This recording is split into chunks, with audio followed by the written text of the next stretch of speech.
À la suite d'une activité balistique de grande ampleur signalée dans la région, impliquant l'Iran et Israël, un état d'alerte renforcé a été déclenché au sein de plusieurs branches des forces armées des États-Unis. Des unités de l'Air Force, des éléments d'aviation du corps des Marines ainsi que des commandements de soutien associés ont reçu des alertes immédiates, leur enjoignant de se préparer à un déploiement rapide et à des opérations prolongées. Sur plusieurs bases, l'activité a grimpé en flèche en l'espace de quelques minutes. Le personnel s'est mobilisé avec urgence, mais aussi avec précision, passant d'une posture routinière à des procédures de déploiement structurées. Les Marines stationnés dans les casernes ont été transportés par convoi d'autobus vers des aérodromes déjà en préparation pour accueillir des appareils entrants. Au loin, les moteurs tournaient déjà, tandis que les axes de circulation étaient dégagés afin de garantir des mouvements ininterrompus. Sur le principal aérodrome de mise en place, un C-17 Globemaster III était positionné sur le tarmac. Rampe arrière abaissée,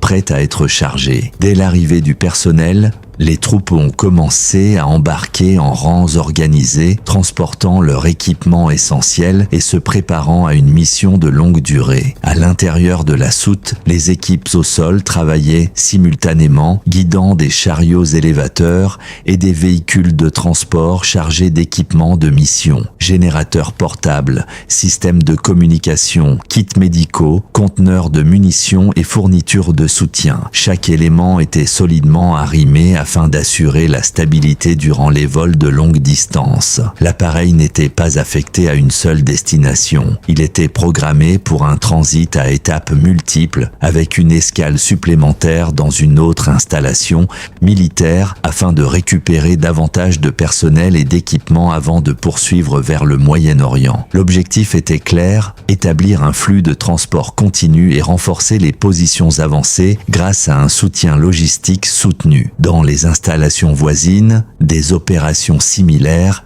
étaient déjà en cours. Plusieurs avions C-17 étaient préparés en parallèle, chacun suivant des procédures de chargement rapides mais rigoureuses. Du matériel lourd était directement acheminé dans les soutes. Véhicules blindés, unités de transport tactique, plateformes de type MRAP et véhicules utilitaires conçus pour la mobilité en environnements austères. Les équipes au sol coordonnaient chaque mouvement avec une précision chronométrée, veillant à ce que chaque appareil atteigne sa configuration de charge complète sans délai. Pendant ce temps, dans une autre installation dédiée aux opérations aériennes, des avions de chasse étaient préparés pour des cycles d'activité prolongés. Les équipes de maintenance travaillaient sous des projecteurs et l'éclairage des hangars, procédant à des inspections complètes des systèmes. Chaque appareil faisait l'objet de vérifications détaillées, diagnostics, avioniques, calibration des radars,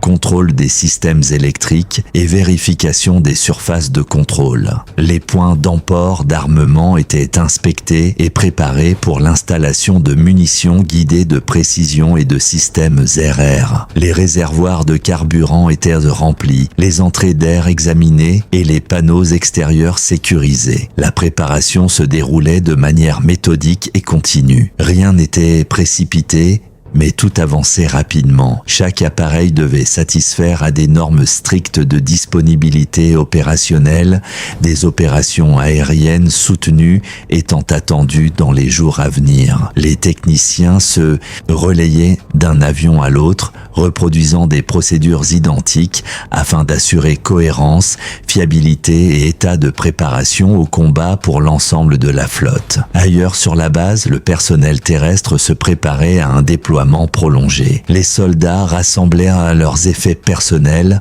remplissant sacs et paquetages de tenues, d'équipements de protection, de produits d'hygiène et d'objets indispensables. L'atmosphère traduisait une incertitude quant à la durée plutôt qu'à la destination. Les ordres évoquaient un déploiement sans échéance de retour définie, impliquant une préparation à une période prolongée loin des bases d'origine. À mesure que la lumière du jour déclinait, les ordres de mouvement furent donnés. Le personnel se rassembla à l'extérieur des hangars et des zones de préparation formant des colonnes organisées. Sous supervision, ils se dirigèrent vers les appareils assignés. Le processus était structuré et discipliné, les responsables de chargement effectuant les vérifications finales, confirmant le nombre de passagers et l'intégrité du fret. Une fois les opérations terminées, les rampes furent relevées et sécurisées. Les moteurs montèrent en puissance. Un à un, les avions de transport commencèrent à rouler vers les pistes, leurs feux de navigation perçant le ciel assombri. En peu de temps, ils décollèrent,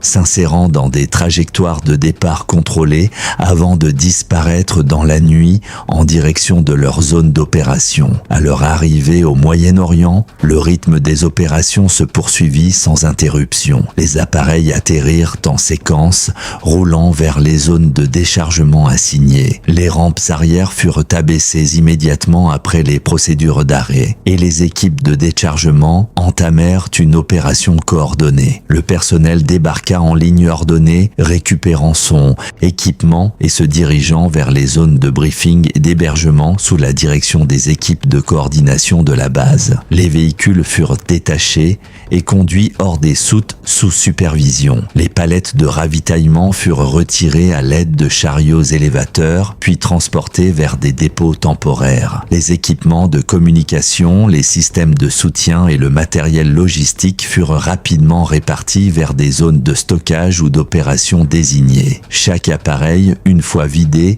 était programmé pour des missions de rotation, retournant chercher d'autres personnels et matériels depuis d'autres sites. Pour les effectifs arrivants, l'installation devint immédiatement un centre opérationnel. Les affectations furent attribuées dès l'arrivée et les unités dirigées vers des quartiers temporaires et des zones de briefing. Aucun calendrier de départ précis n'était défini. Le déploiement était entièrement conditionné par les besoins opérationnels et les exigences de la mission en cours. Dans le même temps, les opérations de maintenance aérienne s'intensifièrent. Les avions de chasse stationnés sur les bases avancées et régionales étaient positionnés sur les aires de trafic et dans des abris renforcés. Les camions de ravitaillement circulèrent en continu entre les appareils. Chaque avion était connecté à des systèmes de ravitaillement centralisés, recevant du carburant sous surveillance stricte, afin de garantir une capacité opérationnelle maximale. Les équipes chargées de l'armement travaillaient en parallèle. Les munitions guidées de précision étaient transportées sur des chariots spécialisés et mises en place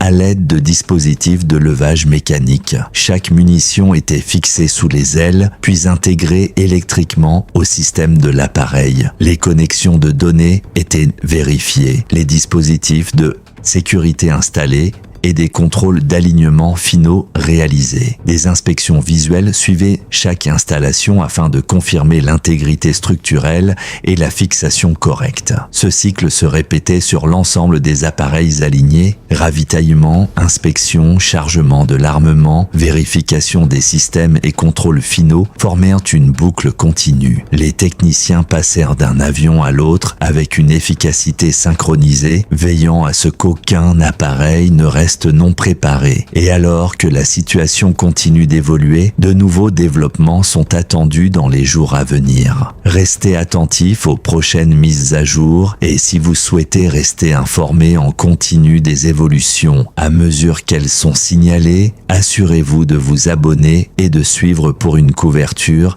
et une analyse continue.